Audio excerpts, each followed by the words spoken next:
जय हिंद दोस्तों, स्वागत करते हैं आपके अपने यूट्यूब चैनल समाधान अड्डा में। तो चलिए आज हम लोग राष्ट्रपति से संबंधित कुछ क्वेश्चन को देखेंगे। 50 क्वेश्चन रहेंगे, बहुत ही महत्वपूर्ण क्वेश्चन रहेगा। जैसा कि आप लोग जानते हैं कि जो भाग 5 है संघ, भाग 5 में क्या है, संघ है, जो 52 से लेकर के 151 तक इसका आर्टिकल है। उसमें ही राष्ट्रपति का चर्चा है। 52 से राष्ट्रपति का पद है, कहाँ से लिया गया है, कितना पर महाभियोग लगता है, किस आर्टिकल में है, ये सब जानने वाले हैं। तो चलिए वीडियो को स्टार्ट करते हैं। देखिए, एक नंबर क्वेश्चन क्या कह रहा है। एक नंबर क्वेश्चन कह रहा है कि जो भारत के राष्ट्रपति की तुलना निम्नलिखित में से किसे करना सर्वाधिक उचित रहेगा। तो ब्रिटेन के सम्राट से, ब्रिटेन के सम्राट से, क्योंकि जो राष्ट्रपति का पद है ना वो कहाँ से लिया गया, तो ब्रिटेन से लिया गया है। कहाँ से लिया गया है, ब्रिटेन से लिया गया है। चलिए आगे चलते हैं। आगे क्वेश्चन देखिएगा, 2 नंबर क्वेश्चन क्या कर रहा है। 2 नंबर क्वेश्चन कर रहा है, भारत में कार्यपालिका का अध्यक्ष कौन होता है। तो भारत में कार्यपालिका का अध्यक्ष राष्ट्रपति होता है। औपचारिक प्रधान होता है राष्ट्रपति, और वास्तविक प्रधान कौन होता है, तो प्रधानमंत्री होता है। आप लोग जानते होंगे। 3 नंबर क्वेश्चन देखिएगा। 3 नंबर क्वेश्चन कर रहा है कि संघ की कार्यपालिका शक्ति निहित है। संघ की कार्यपालिका शक्ति निहित होती है किस में, तो राष्ट्रपति में। संघ की कार्यपालिका शक्ति निहित होती है राष्ट्रपति में। चलिए आगे 4 नंबर क्वेश्चन देखिएगा। 4 नंबर क्वेश्चन कह रहा है, भारत का राष्ट्रपति क्या होता है।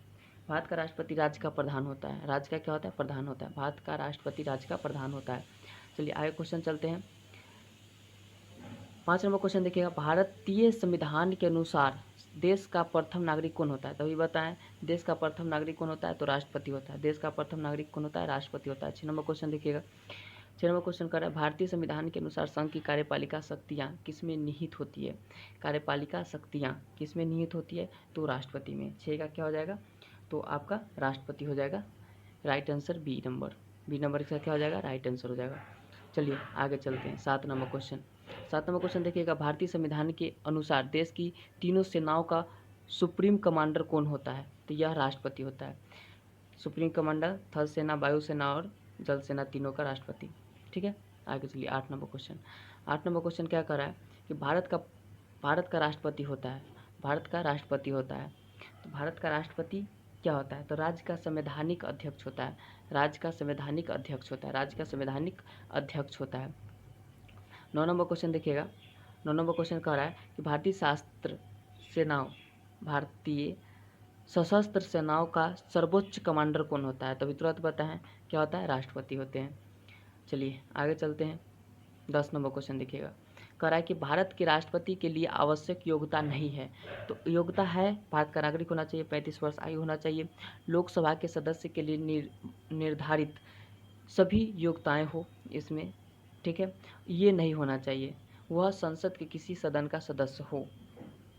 ये क्या है, ये योग्यता नहीं है। चलिए आगे चलते हैं। 11 नंबर क्वेश्चन देखिएगा। 11 नंबर क्वेश्चन कह रहा है, भारत के राष्ट्रपति निर्वाचित होने के पात्र बनने के लिए किसी व्यक्ति की आयु कितना होती है। तो 35 वर्ष। अभी तुरंत बताएं, योग्यताएं बताएं ना यहाँ की आयु क्या होनी चाहिए, 35 वर्ष होनी चाहिए। और आप बताइए, मुखिया अपना इलेक्शन लड़ता है तो कितना वर्ष से शुरू कर देगा, न्यूनतम आयु 21 वर्ष है। ठीक है, चलिए 11 का डी आंसर हो जाएगा। 12 का देखिए, राष्ट्रपति पद के उम्मीदवार के लिए अधिकतम आयु कितनी होनी चाहिए।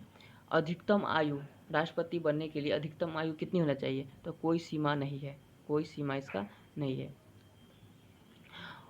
एक व्यक्ति राष्ट्रपति पद के लिए अधिकतम कितनी बार निर्वाचित हो सकता है, इसका भी कोई सीमा नहीं है। चलिए 14 नंबर क्वेश्चन देखिएगा।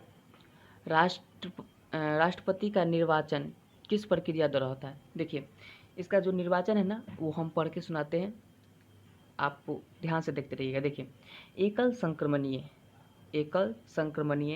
अनुपातिक पद्धति। दो गो बात बोले, पहला एकल संक्रमणीय, दूसर का अनुपातिक पद्धति। एकल संक्रमणीय अनुपातिक पद्धति बोले, दूसर का, तीसर का बोले हैं अप्रत्यक्ष रूप से गुप्त मतदान होता है। 4 बात बोले, इन चारों को पूछा जाता है। ठीक है, देखिए एकल संक्रमणीय अनुपातिक पद्धति द्वारा अप्रत्यक्ष रूप से गुप्त मतदान होता है, तो अप्रत्यक्ष रूप से इसका निर्वाचन होता है। ठीक है, चलिए 15 नंबर देखिएगा, राष्ट्रपति पद के निर्वाचन हेतु कौन सी पद्धति अपनाई जाती है। तो राष्ट्रपति पद के निर्वाचन हेतु कौन सी पद्धति अपनाई जाती है, तो यह आपका क्या आंसर हो जाएगा, तो आपका आंसर इसका हो जाएगा डी नंबर समानुपातिक प्रतिनिधित्व एवं एकल संक्रमणीय मत, जो भी बताए ना। एकल संक्रमणीय अनुपातिक पद्धति द्वारा अप्रत्यक्ष रूप से गुप्त मतदान होता है। ये तुरंत बोले हैं, इसका परिभाषा दे दी है। चलिए 16 नंबर क्वेश्चन देखिए। राष्ट्रपति पद के चुनाव संबंधित विवाद को किससे निर्देशित किया जाता है? तो राष्ट्रपति के चुनाव संबंधित विवाद को किस में जाता है? तो सर्वोच्च न्यायालय सुप्रीम कोर्ट में विवाद को सुलझाया जाता है। ठीक है, चलिए आगे 17 नंबर क्वेश्चन देखिएगा। राष्ट्रपति के चुनाव के लिए प्रस्तावक एवं अनुमोदक कम से कम कितना होना चाहिए? तो 50 प्रस्तावक और 50 अनुमोदक होना चाहिए। ठीक है, 18 नंबर क्वेश्चन देखिएगा। भारत का राष्ट्रपति निर्वाचित होने के लिए निम्नलिखित में से कौन सी बात अयोग्यता मानी जाती है? अयोग्यता मानी जाती है। कोई लाभ का पद न होना चाहिए राष्ट्रपति के पास। ठीक है, भारत का नागरिक होना चाहिए, 35 वर्ष आयु होनी चाहिए, लोकसभा सदस्य निर्वाचित होने के लिए। ये हो जाएगा आपका डी नंबर आंसर। देखिए सॉरी 19 नंबर देखिएगा। 19 नंबर क्वेश्चन देखिएगा। 19 नंबर क्वेश्चन कह रहा है कि भारत में राष्ट्रपति का चुनाव किया जाता है। भारत में राष्ट्रपति का चुनाव किया जाता है। तो भारत में राष्ट्रपति का चुनाव एकल हस्तांतरित मत पद्धति द्वारा, एकल संक्रमणीय अनुपातिक पद्धति द्वारा गुप्त मतदान होता है। एकल संक्रमणीय अनुपातिक पद्धति द्वारा अप्रत्यक्ष रूप से गुप्त मतदान होता है। इसको याद कर लीजिए। चलिए आगे चलते हैं। 20 नंबर क्वेश्चन। 20 नंबर क्वेश्चन देखिएगा। राष्ट्रपति पद का चुनाव संचालित होता है। राष्ट्रपति का जो चुनाव होता है ना, वो संचालित होता है किसके द्वारा? तो निर्वाचन आयोग द्वारा। निर्वाचन आयोग द्वारा। इसका क्या हो जाएगा? सही आंसर हो जाएगा। चलिए आगे चलते हैं। 21 नंबर क्वेश्चन देखिए। 21 नंबर क्वेश्चन देखिएगा। भारत में किसके चुनाव में अनुपातिक प्रतिनिधित्व चुनाव प्रणाली अपनाई जाती है? तो अभी बोले ना अनुपातिक पद्धति द्वारा गुप्त मतदान होता है, तो राष्ट्रपति। डी आंसर हो जाएगा। 21 का क्या आंसर हो जाएगा? डी आंसर हो जाएगा। चलिए 22 नंबर देखिएगा क्वेश्चन। 22 नंबर क्वेश्चन कर रहा है राष्ट्रपति चुनाव संबंधित मामले किसके पास भेजे जाते हैं? राष्ट्रपति चुनाव संबंधित मामले किसके पास भेजे जाते हैं? तो मामला हो, है ना, मामला किसके पास भेजा जाता है? तो उच्च न्यायालय सुप्रीम कोर्ट के पास भेजा जाता है। मामला होता है ना, कोई भी झगड़ा हो गया, झंझट हो गया, ऐसे समझने के लिए। 23 नंबर क्वेश्चन देखिए। किस अनुच्छेद के तहत राष्ट्रपति तथा उपराष्ट्रपति के निर्वाचन से संबंधित, देखिए विवाद आया ना, मामला विवाद, वो सब कहाँ जाएगा? तो उच्च न्यायालय में जाएगा, सुप्रीम कोर्ट में जाएगा। तो किस आर्टिकल में है? तो आर्टिकल 71 में। आर्टिकल कौन हो जाएगा? तो 71 हो जाएगा। चलिए आगे चलते हैं। 24 नंबर क्वेश्चन। राष्ट्रपति पद के उम्मीदवार को चुनाव प्रचार हेतु कितना समय मिलता है? तो राष्ट्रपति पद के उम्मीदवारों को चुनाव प्रचार हेतु 2 सप्ताह दिया जाता है। कितना दिया जाता है? 2 सप्ताह। इसी में देख लीजिए 25 नंबर क्वेश्चन। भारत के राष्ट्रपति का चुनाव कितने वर्षों का होता है? तो 5 वर्षों का। कितने वर्षों का होता है? 5 वर्ष का। 26 नंबर क्वेश्चन देखिएगा। किस अनुच्छेद के तहत राष्ट्रपति अपने पद ग्रहण करने की स्थिति में 5 वर्ष की अवधि तक अपने पद पर बना रह सकता है?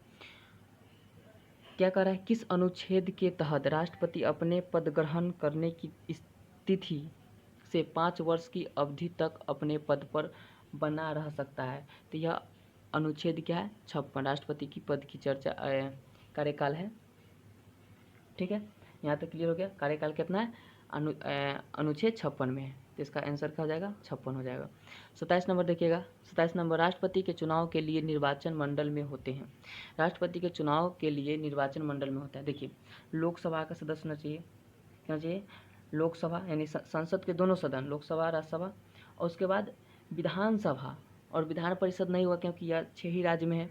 बिहार, उत्तर प्रदेश, महाराष्ट्र, कर्नाटक, आंध्र प्रदेश और तेलंगाना, 6 ही राज्य में विधान परिषद है, इसलिए इसका क्या हो जाएगा? बी आंसर हो जाएगा। ठीक है, 28 नंबर क्वेश्चन देखिएगा। 28 नंबर क्वेश्चन क्या कर रहा है? 28 नंबर क्वेश्चन कर रहा है भारत के राष्ट्रपति के निर्वाचन के बारे में निम्नलिखित में से कौन कथन सही नहीं है? तो कौन कथन सही नहीं है? बताइए इसका आंसर क्या हो जाएगा 28 का? तो 28 का जो आंसर हो जाएगा वो आप देखिएगा, तो गौर से देखिएगा कि कह रहा है कि राष्ट्रपति के निर्वाचन के संबंध में यदि कोई विवाद हो तो वह सर्वोच्च न्यायालय के क्षेत्राधिकार में नहीं आता है। राष्ट्रपति संबंधित कोई विवाद होगा तो कहाँ जाएगा? सुप्रीम कोर्ट जाएगा। तो यही क्या हो जाएगा? गलत हो जाएगा। ठीक है, चलिए 29 नंबर देखिए, भारत के राष्ट्रपति को उसके पद से हटाया जा सकता है। भारत के राष्ट्रपति को उसके पद से हटाया जा सकता है, किसके द्वारा? संसद द्वारा। किसके द्वारा? तो संसद द्वारा। चलिए 30 नंबर क्वेश्चन देखिएगा, भारत के राष्ट्रपति को पद से हटाने की प्रक्रिया संसद द्वारा महाभियोग। संसद द्वारा क्या चलाया जाता है? महाभियोग चलाया जाता है। संसद द्वारा महाभियोग। संसद द्वारा महाभियोग। महाभियोग की प्रक्रिया किस में है? तो 61 में। महाभियोग की प्रक्रिया किस में है? तो 61 में है। चलिए 31 नंबर क्वेश्चन देखिएगा, ऐसा ही क्वेश्चन 5 से 7 तक आएगा। संविधान के उल्लंघन के लिए राष्ट्रपति के विरुद्ध अभियोजन कार्यवाही किस में किया जाता है? तो क्या बोला? संविधान के उल्लंघन के लिए राष्ट्रपति के विरुद्ध अभियोग्य कार्यवाही किस में होता है? देखिए यहाँ क्या आया? कार्यवाही आया। क्या? कार्यवाही आया। तो संसद के किसी भी सदन से, ठीक है। 32 नंबर क्वेश्चन देखिए, राष्ट्रपति को हटाया जाता है महाभियोग प्रक्रिया द्वारा, किस आर्टिकल में है? तो आर्टिकल 61 में है। चलिए 33 नंबर क्वेश्चन देखिएगा, राष्ट्रपति पद महाभियोग किस आधार पर लाया जाता है? तो राष्ट्रपति पर महाभियोग किस आधार पर लगाया जा सकता है? तो संविधान के अतिक्रमण होने पर। संविधान के अतिक्रमण होने पर राष्ट्रपति पर महाभियोग लगाया जाता है। 34 नंबर क्वेश्चन देखिएगा, 34 नंबर क्वेश्चन कह रहा है, राष्ट्रपति पद महाभियोग की प्रक्रिया किस देश के संविधान से लिया गया है? तो तुरंत बोले हैं किससे लिया गया? तो राष्ट्रपति पर महाभियोग की प्रक्रिया जो लिया गया ना, वो अमेरिका के संविधान से लिया गया। महाभियोग अमेरिका। राष्ट्रपति का पद ब्रिटेन से लिया गया। किससे लिया गया? ब्रिटेन से। महाभियोग अमेरिका से लिया गया। महाभियोग कहाँ से लिया गया? तो अमेरिका से लिया गया। क्लियर। चलिए 35 नंबर क्वेश्चन देखिएगा, भारतीय राष्ट्रपति को किस परिस्थिति में अपने पद से त्यागपत्र देना पड़ता है? तो महाभियोग लगाने पर। महाभियोग जब लगता है तो राष्ट्रपति अपने पद से इस्तीफा दे देते हैं। चलिए 36 नंबर क्वेश्चन देखिएगा, कार्यकाल पूर्ण होने पर पहले भारत के राष्ट्रपति को किसके पद से उनके पद से कौन हटा सकता है? कार्यकाल पूर्ण होने पर पहले भारत के राष्ट्रपति को उनके पद से कौन हटा सकता है? तो कौन हटा सकता है? तो संसद द्वारा महाभियोग लगा करके इन्हें हटाया जा सकता है, संसद द्वारा। ठीक है, आगे चलिए 37 नंबर, राष्ट्रपति पद महाभियोग का आरोप एक संकल्प के रूप में संसद के किसी भी सदन में लाया जा सकता है। यह कम से कम कितने दिन की लिखित सूचना के बाद प्रस्तुत किया जाता है? 14 दिन हो जाएगा। कितना हो जाएगा? 14 दिन। जैसे राष्ट्रपति पर महाभियोग लगाया गया, किसी भी सदन से लगाया गया, तो राष्ट्रपति को कम से कम कितना दिन पहले सूचना देना पड़ेगा? तो 14 दिन। कितना हो जाएगा? 14 दिन इसका सही आंसर हो जाएगा। 38 नंबर देखिएगा क्वेश्चन, सदन में राष्ट्रपति के विरुद्ध महाभियोग प्रस्ताव पास करने के लिए कितने सदस्यों का समर्थन चाहिए? कितने सदस्यों का समर्थन चाहिए? तो इसका जो आंसर होगा वो आप पढ़िएगा तो देखिएगा, सदन के कुल सदस्यों में से कम 2/3 जो राष्ट्रपति पर महाभियोग लगता है वो 2/3 से संसद के कुल सदस्यों का, जितना सदस्य है संसद का, सदन का जितना कुल सदस्य है उसका 2/3। ठीक है, चलिए 39 नंबर क्वेश्चन, भारत के राष्ट्रपति को कार्य अवधि की समाप्ति के पूर्व भी पद से हटाया जा सकता है, किस प्रक्रिया द्वारा? तो यह जो प्रक्रिया है महाभियोग द्वारा। पूरा क्लियर हो जाएगा, इतना इसमें है ना क्वेश्चन, एकदम घुमा घुमा के क्वेश्चन है। ठीक है, चलिए 40 नंबर क्वेश्चन देखिए, किसी व्यक्ति के राष्ट्रपति के रूप में चुनाव को अवैध घोषित किए जाने की स्थिति में उसके द्वारा अपना चुनाव अवैध घोषित किए जाने के पूर्व के कृत्यों की क्या संवैधानिक होगी? तो यह जो 40 का आंसर हो जाएगा वह, यह कृति विधि मान्य होगी। यह कृति क्या होगी? विधि मान्य होगी। ठीक है, 41 नंबर क्वेश्चन देखिए, 41 नंबर क्वेश्चन पढ़ लीजिए तब इसको ऊपर से करा, भारत के राष्ट्रपति को महाभियोग द्वारा हटाया जा सकता है, किंतु महाभियोग की प्रक्रिया को दोषपूर्ण कहकर आलोचना की जाती है। प्रक्रिया में कौन सा दोष नहीं है? यह प्रक्रिया में कौन सा दोष नहीं है। तो यह पढ़िएगा ना पूरा, तो इसमें से जो डाटा निकल के आएगा वो देखिएगा कि जब राष्ट्रपति राज्यसभा के रिक्त स्थानों पर अपने समर्थकों को मनोनीत करके 2/3 बहुमत से अपने विरुद्ध महाभियोग पारित करने को असंभव बना सकता है। ये क्या हो जाएगा? ये गलत हो जाएगा। ठीक है, चलिए 22 नंबर क्वेश्चन कर रहा है, राष्ट्रपति को निम्नलिखित में से कौन पद और गोपनीयता की शपथ दिलाता है? राष्ट्रपति को निम्नलिखित में से कौन पद और गोपनीयता की शपथ दिलाता है? तो यह हो जाएगा आपका भारत का मुख्य न्यायाधीश। भारत का मुख्य न्यायाधीश यह क्या दिलाता है? तो शपथ दिलाता है। ठीक है, चलिए 43 नंबर क्वेश्चन देखिएगा, राष्ट्रपति संविधान के किस अनुच्छेद के तहत भारत में मुख्य न्यायाधीश के समक्ष शपथ ग्रहण करेगा? तो जो 43 का है ना, वो 60 के तहत, किसके तहत? 60 के तहत। राष्ट्रपति संविधान की किस अनुच्छेद के तहत मुख्य न्यायाधीश के समक्ष शपथ ग्रहण करेगा? तो अनुच्छेद किस में है? तो 60 में है। चलिए आगे क्वेश्चन देखिएगा, 44 नंबर क्वेश्चन। 44 नंबर क्वेश्चन कह रहा है कि मुख्य न्यायाधीश की अनुपस्थिति में राष्ट्रपति किसके समक्ष शपथ देगा? तो जो सर्वोच्च न्यायालय का वरिष्ठ न्यायाधीश होगा ना, उनके सामने यह राष्ट्रपति शपथ देंगे। ठीक है, चलिए आगे चलते हैं। 45 नंबर क्वेश्चन देखिएगा, 45 नंबर क्वेश्चन क्या कह रहा है? 45 नंबर क्वेश्चन कह रहा है, यदि राष्ट्रपति और उपराष्ट्रपति दोनों देश से बाहर हो तो उस स्थिति में उनके कार्यभार कौन ग्रहण करेगा, यानी कौन संभालेगा? तो सर्वोच्च न्यायालय के मुख्य न्यायाधीश होगा ना, वो क्या करेंगे? तो कार्यभार संभालेंगे। ठीक है, 46 नंबर क्वेश्चन देखिए, यदि भारत के राष्ट्रपति त्यागपत्र देना चाहते हैं तो वह अपना त्यागपत्र किसे देंगे? तो बिल्कुल किसे देंगे? तो भारत के उपराष्ट्रपति को देंगे, भारत के उपराष्ट्रपति को। यदि भारत के राष्ट्रपति त्यागपत्र देना चाहते हैं तो वो किसे देंगे? तो भारत के उपराष्ट्रपति को देंगे। बी नंबर इसका आंसर हो जाएगा। 27 नंबर क्वेश्चन देखिएगा, राष्ट्रपति के त्यागपत्र की सूचना उपराष्ट्रपति किसको देता है? जो भारत के राष्ट्रपति के त्यागपत्र की सूचना उपराष्ट्रपति किसको देता है? तो लोकसभा अध्यक्ष को, लोकसभा अध्यक्ष को देता है, लोकसभा अध्यक्ष को देता है।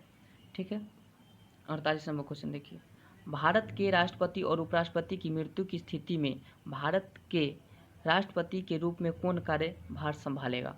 तो वो जो है ना, कार्यभार कौन संभालेगा? तो वो आपका संसद के मुख्य न्यायाधीश, भारत के मुख्य न्यायाधीश संभालेगा, संसद के भारत का मुख्य न्यायाधीश। ठीक है,